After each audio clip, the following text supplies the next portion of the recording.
Mga anak, pakinggan niyo sana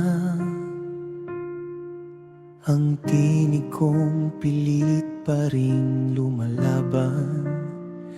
Kahit gaano kasakit ang inyong mga salita, mamahalin ko kayo nang walang alinlangan.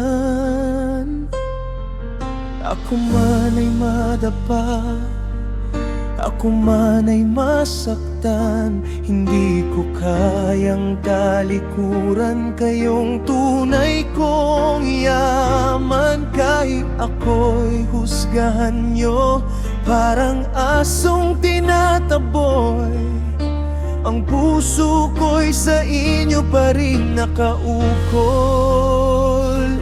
Titiisin ko kahit ano pang gawin nyo, kahit kumain pa ako ng kaning baboy, anak, para sa inyo.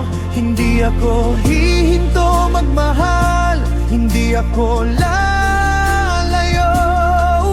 Umasa pa rin ako, darating ang araw mahalala nyo na ako ang ama niyong minahal kayo. Kahit ako'y iniwan niyong sugatan at wasak ang mundo.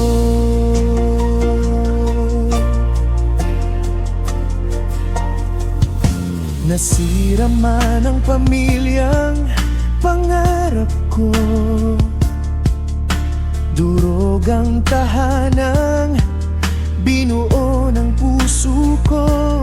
Pero hindi ako nagagalit, hindi rin susuko, dahil kayo ang dahilan bakit patuloy akong humihinto, tumatayo. Kung ako man ay nagkulang o kayo'y napagod, hindi ko kayo sisisihin kahit ano pang umabot. Tanging hiling ko lang bago matapos ang buhay ko, maalala nyo ako na nagmahal ng totoo. Titiisin ko kahit ano pang gawin nyo, kahit kumain pa ako ng kaning baboy, anak, para sa inyo.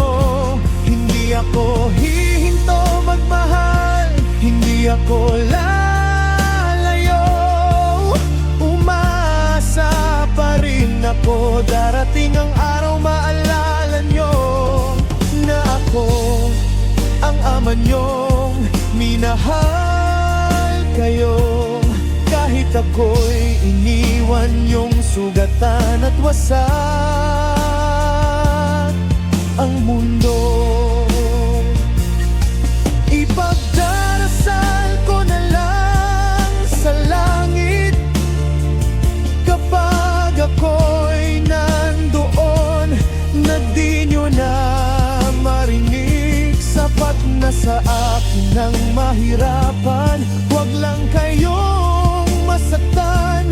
Mga anak, iyon ang huling habilin ng puso kong nagmahal.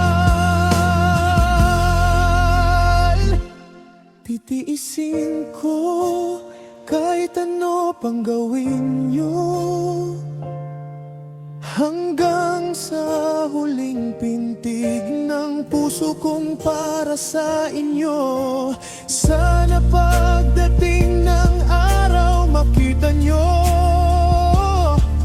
ang ama niyong naghintay, nagtiis, nagmahal ng totoo. At sa pag-alis ko sa mundong ito, dalangin ko'y kapayapaan nyo, mahal